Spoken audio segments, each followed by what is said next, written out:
going on, my atomic cycle work friends? So check this out. Today we're actually making something a little different. It's a little old school, new school. We have a customer with an older, newer chopper. So this is like back when people were building the radical choppers, the new style ones, not the old like vintage ones. So we're talking maybe 15 years ago. And he has a really cool bike custom painted with the rear fender on it. He wants the rear fender off it because it looks pretty tough with the giant rear tire in the back. And he wants a kind of like an old school saddle style seat, but new school. I tried to convince him to have a bigger kickback because having a tire back here with a lot of horsepower, when you crack this throttle, you're going to want to go flying off there. But he wants to do like a spring style seat. So what we ended up doing, we made him a steel pan and we just put some mounting points in there for him so he could actually make the brackets himself. He's crafty and does fabrication work, so he wants to make a hinge up front and then put the springs in the back so the seat kind of sits and bounces around a little bit. We did tell him it's very dangerous because what happens is you slide off the back and with the complete open rear tire, if you fall off and hit that tire, it's going to immediately suck you under the bike. And I've seen it happen before and it's not enjoyable. So he's going to actually fabricate a cool bar across here so that he can't slide into the back. So what we're going to do, I already made the pan. We put the rough foam on here, which is just a neoprene foam. It's a little bit firmer. This stuff we found is actually softer than most neoprene, so it's kind of nice. And it lasts a long time. And we got it pretty close. So what I'm going to do is we're going to take some Landau foam, 1/4 inch, and we're going to apply this on here and start sculpting it so it looks perfect before we make the seat. A lot of times on small seats, it's actually harder for less. Like simpler is harder to do because you look at something that's very simple and if there's any imperfection in there, it's really going to stand out. Even though small seats are small, you really got to spend extra time for the detail work to make sure they're correct. With the Landau foam, I know if you watch some of our other videos, you've heard me say it a million times, and excuse the mess here. We are just totally jammed up busy. Landau foam has a skin on both sides. If you don't sand it and you glue it and something has to like peel it or something like that, it's just gonna come right off and not stick. So you wanna really sand this and etch it up pretty good.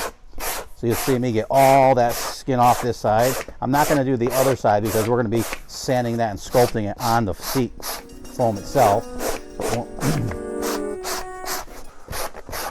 Okay, now this is sanded, we're going to put some glue on here, but my glue gun's missing. All right, so we're just going to apply our contact adhesive down, and you get this at pretty much any upholstery supplier.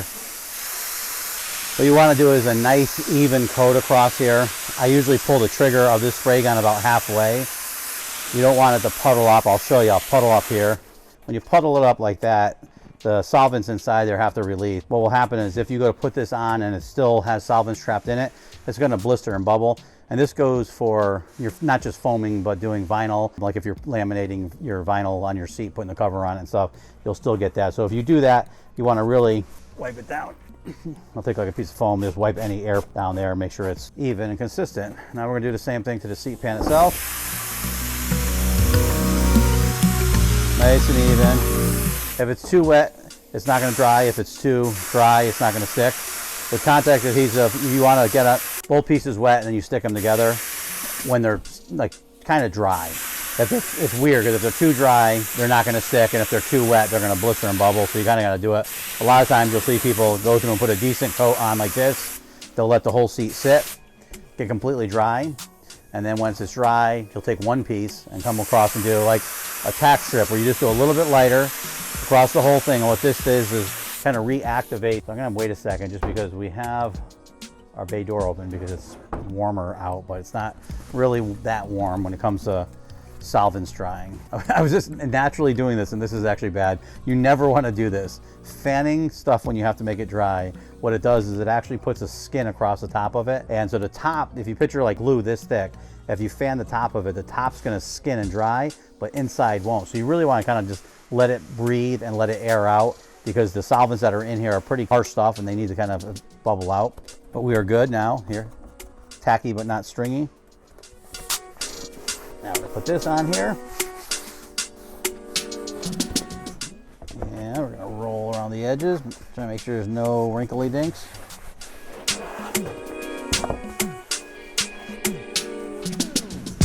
Okay. And trim off any of the excess here.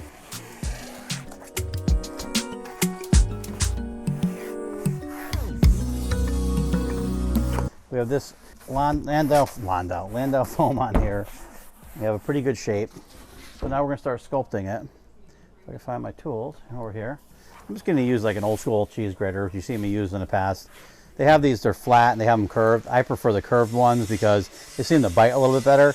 And what I like about these is when you're doing something, you could actually take this, just like you're doing body work. And that's why I use this, because I started off originally doing body work, went to school for that, and did that for quite a few years before we got into doing a lot of the custom sculpting on the seats. So you could just take this and just go back and forth. And if you look, it's just like doing body work, where this is going to cut off all the highs and leave all the lows. And it's nice on flat and curved surfaces. So what I do is I just keep running it back and forth like I'm doing until I get it completely flat. And you can see here, it's still low here, but this is cutting down. And now you could also do it with a curve. What's nice is I actually take and curve the seat itself. So one thing I'd like to mention as I'm doing this is we get a lot of comments on our videos. And one of the common ones is people watch a video and they'll sit there and say, they watched the video and what they wanted to learn out of it, they didn't get, you know. So we try to cover it. I try not to make the videos completely repetitive because, you know, for the most part, doing a lot of these seats is exactly the same over and over again, same process. So for me to just do the same thing, it gets really boring. But if you watch it and you have a question on something, you know, let us know. We could either refer you to a video where it does discuss what you're talking about, or we'll do another video and kind of answer the questions for you. I think the last question I just received was someone was not sure how to mount, you know, fasten the actual seat cover onto the seat pan. They're doing their own project on I think it's a Corbin seat. We kind of emailed them back and messaged them just to let them know, you know, some information on that. And I think what we'll do is we'll do some more videos in the future about installing the covers. We might even do it on this one. This one's not really going to be a great one because we're going to end up gluing this one down. We're not going to put rivets in because it's such a low profile seat. And we obviously don't want any screws in there because they'll hit your bum when you're going over bumps. So this is going to be completely glued down. We're going to put probably a suede on the bottom of it. And it'll just be a nice looking seat. We are going to finish off the back of the seat here because even though he's putting a bar, we want, if you look down the tire, not to be able to see the back of the seat. So it's going to be upholstered. So what's difficult about some of these seats is, you've heard me say symmetry is super important on these things, and it is, but a lot of times the bike frames aren't symmetrical, so we have to make them look symmetrical even though they aren't, and that's a challenge, especially on a really small seat, and a seat this is not going to have a lot of detail work. Basically, we're making one seat, we're doing black leather, and we're just going to put an orange double stitch French seam around it, not mess up, because if you mess up, it's going to stand out like a sore thumb. I wish we could show you the seat on the bike, but because the customer brought it to us with the fender on it, we had to remove the fender, make this, and then he had to ride the bike back. So we ended up putting the fender back on it with his stock seat. So he's going to pick this seat up like it is and modify the bike. Hopefully he'll come down in the future so we can take a look at the whole bike together. It does look really tough with the big, I think it's over a 300 rear tire. So as I'm doing this, what I'm trying to do is eyeball it and use my peripheral vision to see it. If you followed some of our other videos on Atomic Auto Works, we've done indexing, which we're going to have to do for this Atomic Cycle Works channel too, because we split up the channels so that people who like motorcycle stuff can see more motorcycle stuff and less car and truck stuff, and vice versa. And I'm just trying to sight this up. What I like to do too is, you can see as you're cutting it, the old skin is still there, and you kind of use that as a reference, just like when you're doing body work. When you're doing body work on a vehicle, you'd actually sand it, and you sand all your body lines to a sharp point. By doing that, you could really see if it's wavy and where it's going. So we're using the same principles here on this. And you can see here, like the front is definitely not symmetrical. The side rails were different on the bike, so I have to make that look symmetrical now.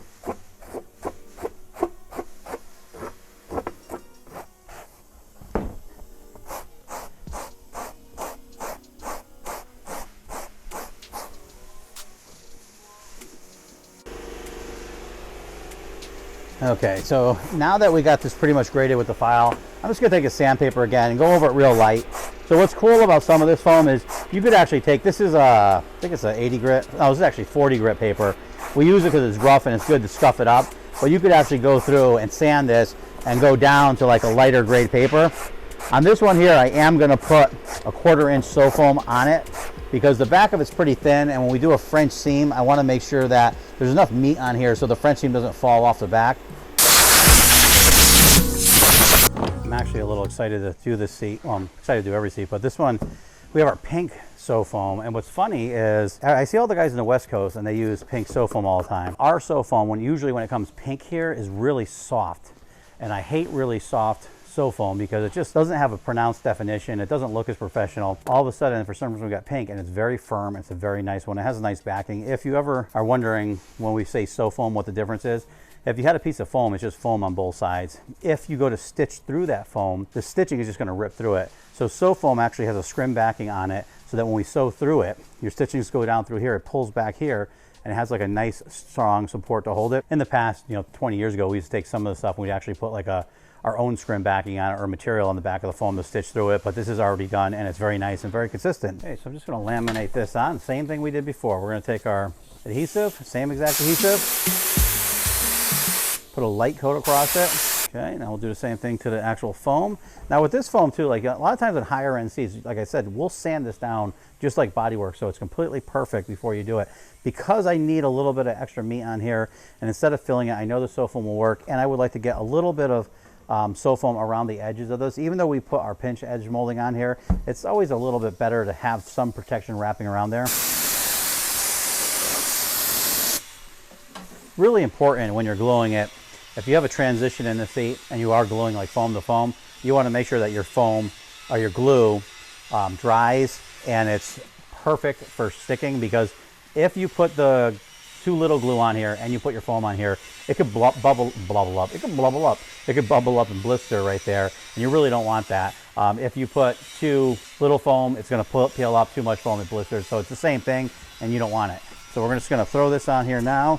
What I like to do is, as your foam comes to your transition, I like to roll it up. I don't like to push it in, because if you push it in, now you're adding tension to it. So what we'll do is roll that in. Sometimes when you're making a cover, you'll actually do the opposite. You'll actually leave the tension in there and have to glue it in and make sure it pulls the material in and keep it free of wrinkles. Now I am going to go through and glue the backside of the pan because I want about 1/4 of an inch of sew foam wrapped around there.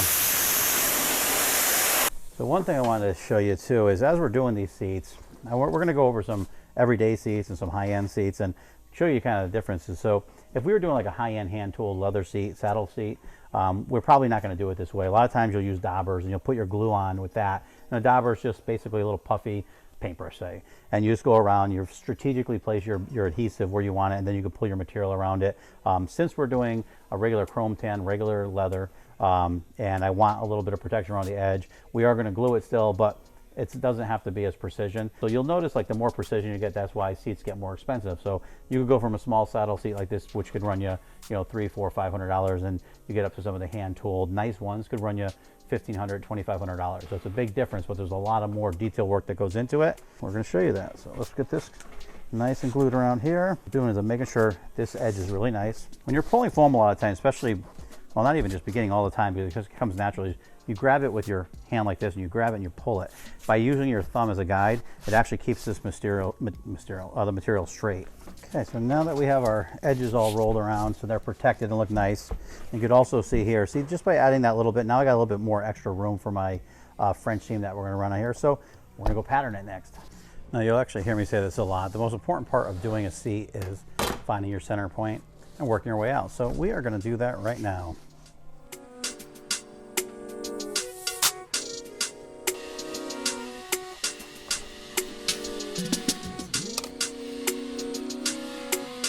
Okay, so once your center point's made, you can actually, what I like to do is actually bring my actual center line down, right down the middle. And then we're going to double check to make sure my center is centered on both sides. And I'm just going to kind of take some rough measurements. Now, there's millions of ways you could do this. You could actually, if you wanted to, you could take your seat, take your straight edge, run it right up there, right? So I don't have another ruler right here, but you could actually take and then measure from here to here, or I'm actually right now just going by my roll because I could see where the material rolls around. I can see the center points of those, so I'm going to go by those. 4.5, so we're good. This is the center point here. So now what we're going to do is we're going to tape it off. And you've heard me say before why we use tape when we use patterning. It's just a lot easier. It's better than wasting vinyl and leather and all that stuff for it. So we're going to go through and put this on here.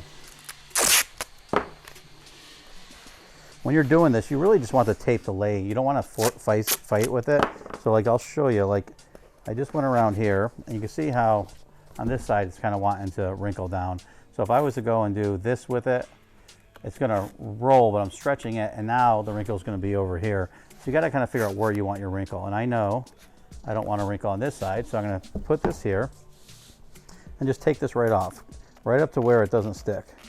So you can see there, I'm just peeling that off. This is nice. It's not forced around. It's not pinched or buckled. So now what you end up doing is you could take your tape and come around this way so it doesn't wrinkle either. And we're going to put some extra pieces here. Well, I'm going to actually transfer my center line here, because once you start doubling up the tape, sometimes you lose where your center line is. So that's there. So now I don't have a wrinkle around here, but I'd wrinkle up there. So we're just going to kind of rip this right where the seam would be. This way we don't have to worry about having wrinkles in it. Okay, so now that it's taped off, we have the seats symmetrical. Because the seat's symmetrical, I'm only patterning one side, then I'm going to flip it and do a mirror image of that. What I did is I marked out where our French seam is going to go, and I put our alignment lines in here. These are where we're going to sew this panel to this panel in. If you've seen some of our other videos, you'll see we go into a little bit more detail about patterning and doing that. So now what we're going to do is we're just going to take and cut this right off very carefully so we don't cut into our sew foam. If you do a little bit, it's not a big deal because your seam is going to be right on here. And now we can carefully peel this off.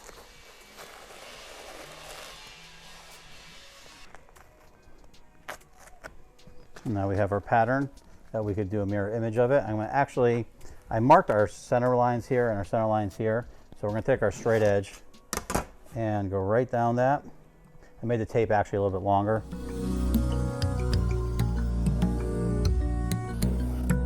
And now we can trim that. And now we're going to transfer this to the leather and we'll start the sewing process.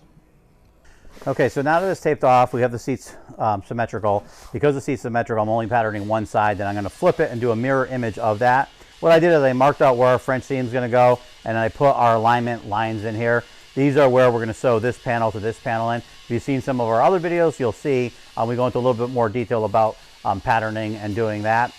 So now what we're going to do is we're just going to take and cut this right off very carefully so we don't cut into our sew foam. If you do a little bit, it's not a big deal because your seam is going to be right on here.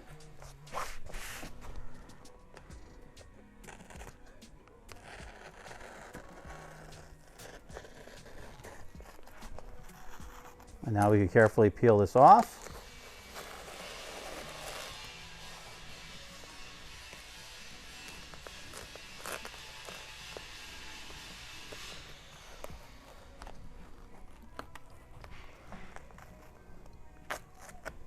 And now we have our pattern that we could do a mirror image of it. I'm going to actually, I marked our center lines here and our center lines here. So we're going to take our straight edge and go right down that.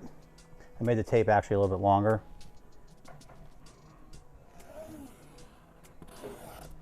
And now we can trim that. Now we're going to transfer this to the leather and we'll start the sewing process. Okay, so right now I'm actually putting our patterns onto the leather. I'm using chalk. I usually use our space pens, but some leathers, they have this like real tight shine on the top and it doesn't work. So we're using chalk. We just have to be careful. Normally I do a 3/8 gap for the savage all the way around the material, but because we're doing a French seam, I'm going to do probably 1/4 to 5/16. And now I got this side pattern. I'm just going to fold it in half and pattern the other side and do that to all three pieces, and then we can stitch them together.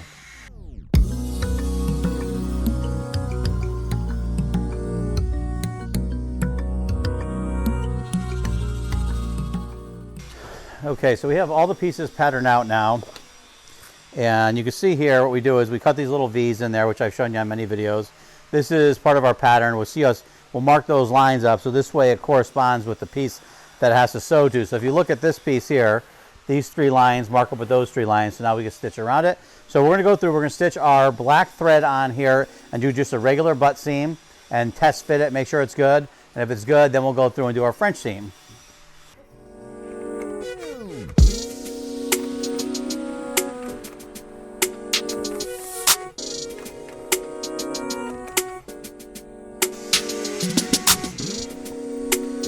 Okay, so let's test this out and see if it's going to work. That looks good. Okay, looks pretty good. So we're gonna put the French seam on it now, and we're doing an orange double or orange French seam. So let's try this out. So now I'm just gonna go around and flatten out all these French seams so that they look even and nice.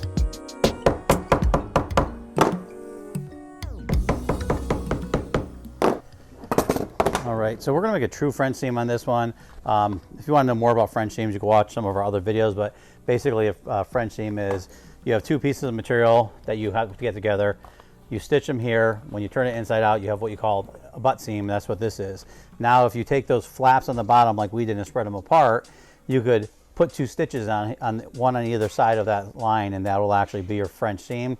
A true French seam is actually backed. So you have a piece of material that goes underneath here, and then when you stitch it, now instead of just being a butt seam, you actually have 3 stitches. So it's 3 times stronger, well, 2 times stronger than just a single butt seam. So now we can sew this on and put our orange welt on it, or orange stitching on here. Okay, so now we can put our French seam on here.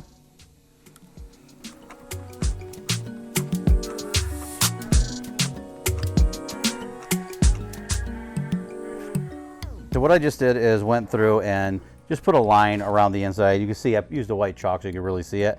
We're going to trim this, and then we're going to make a bottom piece for this that's just going to go around the edges. I want it thin. You could, with these, actually just pull it and glue the leather on there. Because we have a couple sharp angles and this is really tight, I don't want to have it all bunched up here. So we'll just sew it with a new piece of material on. It'll kind of like fit over like a glove. Okay, so we got the bottom sewn on here, and we're going to go put the cover on and test fit it. Because this seat curves around and comes with sharp points, that means the seat cover has sharp points on it too. It has to go on kind of different than you normally put it on. So what I'm gonna do is I'm gonna put some plastic around here. This way when we pull the cover over, we can really get the tips of the cover situated with the tips of the seat pan.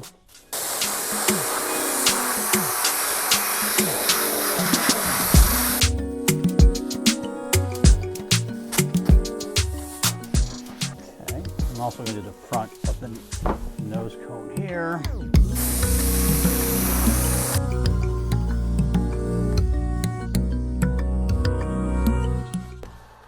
Normally on these, you put your cover on, you roll it out. I'm gonna have to put this one on right side in, the way it would go. And make sure that these tips are pushed all the way out. Same thing on this side.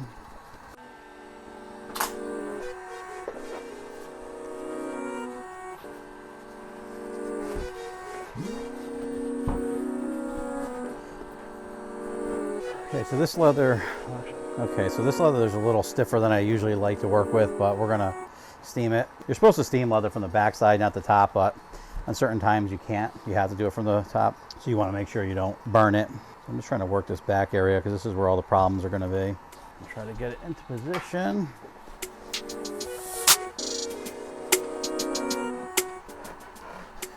Okay, so I did put a little adhesive down right where this crease is, just because I want it to stay there and stay tucked in. I don't think when we pull it, it's gonna pull down. I think it'll actually pull up and free float there, which we definitely don't want.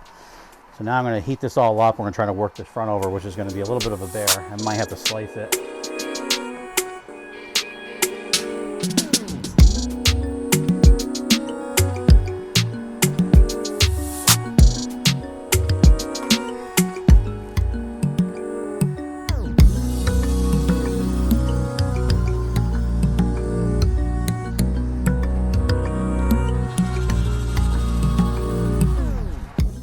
Okay, so we have the seat all wrapped up here. We have the bottom on here with some imitation suede. We're just going to clean it up and take a look at it.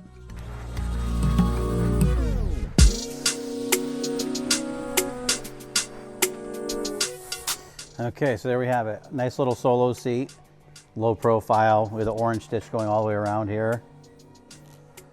Full leather. The bottom has suede on it and some mounting points.